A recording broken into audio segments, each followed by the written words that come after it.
And what exactly is that yin and yang circle? Because everybody's seen it, and it kind of makes sense, but it's still mysterious. It's mysterious.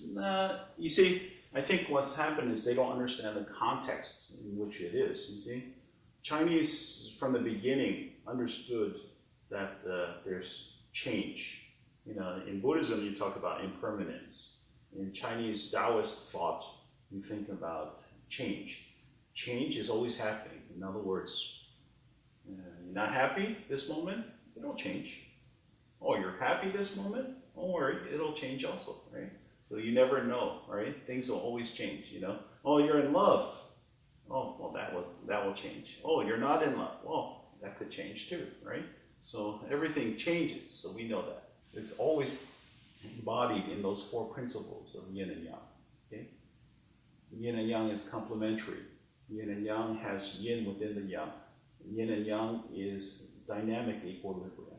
And then finally, yin and yang can change into one another. Right? If you understand those four, you understand the symbol. When you see the symbol perfectly defines what Taiji is, what yin and yang is.